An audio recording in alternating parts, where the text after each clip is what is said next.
Hi, my name is Andrea Beatriz Arango, and I am the author of No Place on Earth, which comes out August 25th. It's the story of Gustavo, who is in 6th grade and ends up having to move all the way from Puerto Rico to Yellowstone National Park to live in the middle of the forest with his mom and his sister. And this is already a terrible situation because Gustavo knows exactly how many things in Yellowstone can kill you. But on top of that, his nightmares, which he's always had, get way worse once he moves to the park, and he even starts seeing one of his classmates inside his dreams.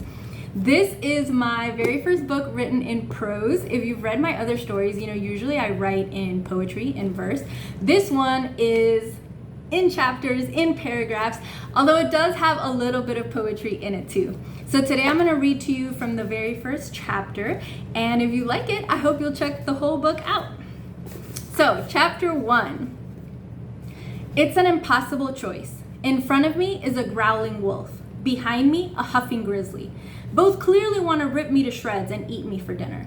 The question is, should I pick the icy cold water gushes over me so fast I think I'm drowning?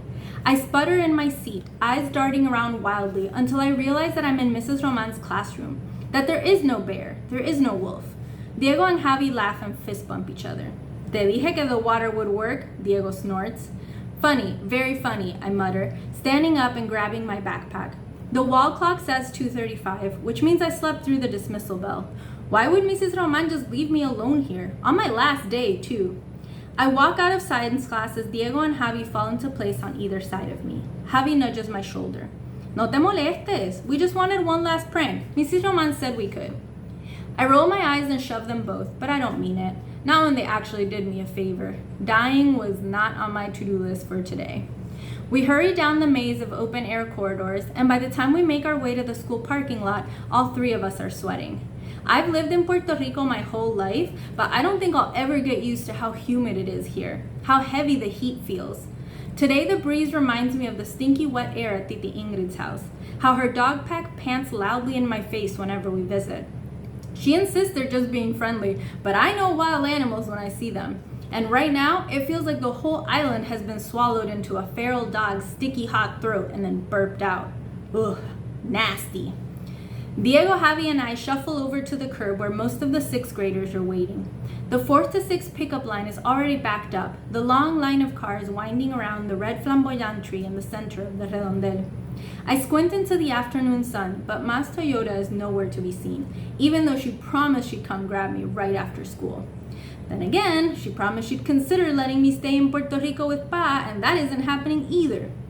Diego wipes the sweat off his forehead. His hair is the longest out of the three of us, and right now it's sticking to his neck in damp clumps. Que calor, puñe, he starts to complain, then stops his cussing mid-sentence as Mrs. Figueroa gives us a look. Sorry, Missy, he apologizes. Javi readjusts his glasses and fans himself with his Fortnite t-shirt. At least you'll be out of this heat soon, Gustavo. He shows me the weather app on his phone. Está en 50 degrees in Yellowstone. I make myself smile at him because I know Javi is just trying to be nice. But come on. Yeah, I hate the heat. Who doesn't?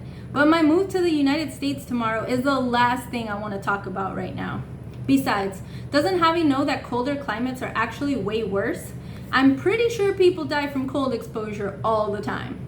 I pull out my phone and tap. What kills more people, heat or cold? Ha! I knew it. El frío is the silent killer. 4 times more deaths. I put my phone back in my pocket and keep watch for Ma's car as I listen to Diego and Javi plan our first long-distance video game session. My heart isn't in it though, and I kind of zone out. I hate goodbyes. I hate new things. And moving to the middle of a giant forest 2 months into 6th grade is pretty much one of the worst things I can imagine happening to me. And trust me, I can imagine a lot. Hello, Gustavo Emanuel. I blink and knock Diego's waving hand out of my face. Deja eso. Diego's frowning. ¿Estás bien? I shrug. Yeah, I lie. I'm fine. We'll game on Monday, igual que siempre. Don't worry, Goose. Nothing's gonna change, Javi says, even though I just told them I was fine. We already chat online more than in person anyway. Exacto, Diego agrees. The legendary Looters WhatsApp group will continue on as normal. You'll just be farther away. Besides, no es pa siempre. You'll be back. I smile uneasily, my stomach cramping a bit. My friends always do this. Assume I'm worried even when I say I'm not. I push the discomfort down. It's not like they know I'm lying, right?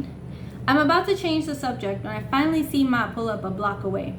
My phone pings a second later, probably with a text telling me to walk over.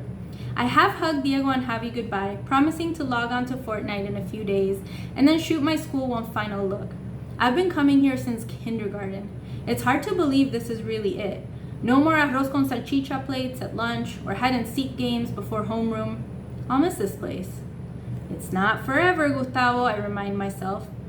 My phone pings again, and then Ma honks at me like I'm the one who's late.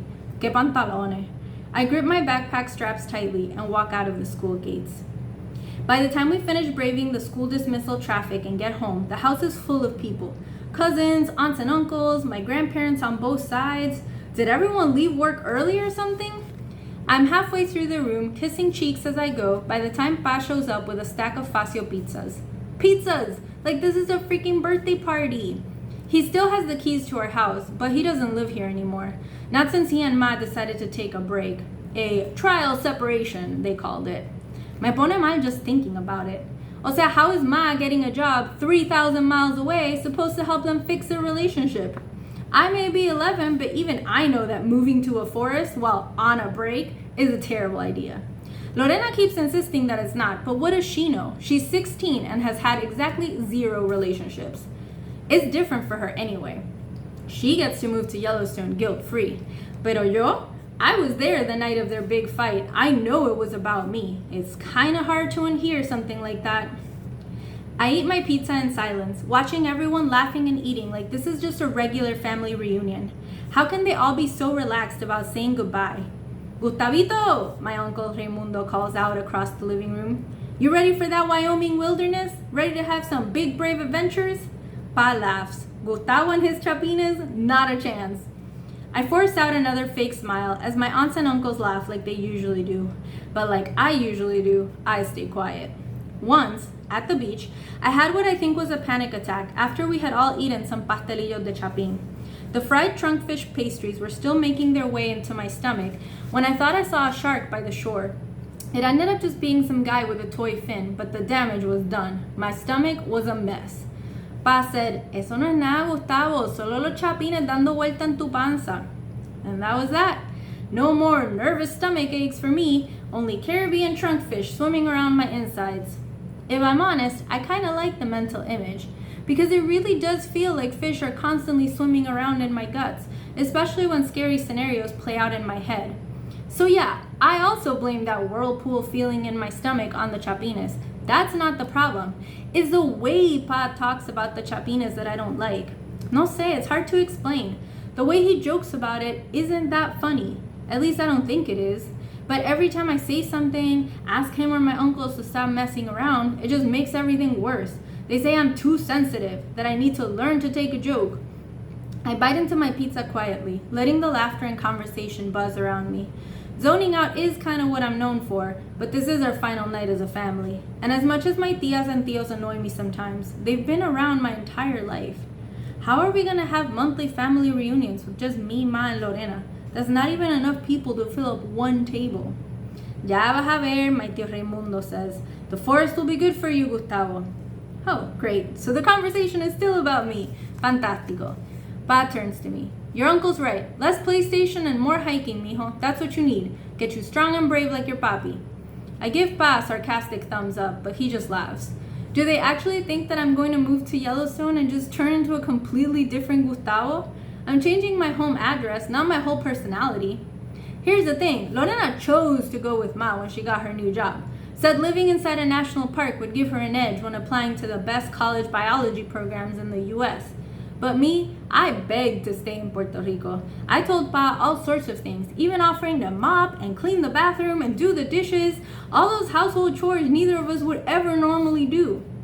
In the end though, my uncles and my dad's army buddies convinced Pa that Yellowstone would be just the thing to help me with my nightmares and stomach aches, just the thing to toughen me up. So here I am, comiendo pizza fria and about to make the biggest move of my life. And for someone who's always working through worst case scenarios, I really did not see this coming at all. So that's the first chapter. I hope you enjoyed. Remember, it comes out August 25th, so make sure you check it out when it comes out and read the whole thing.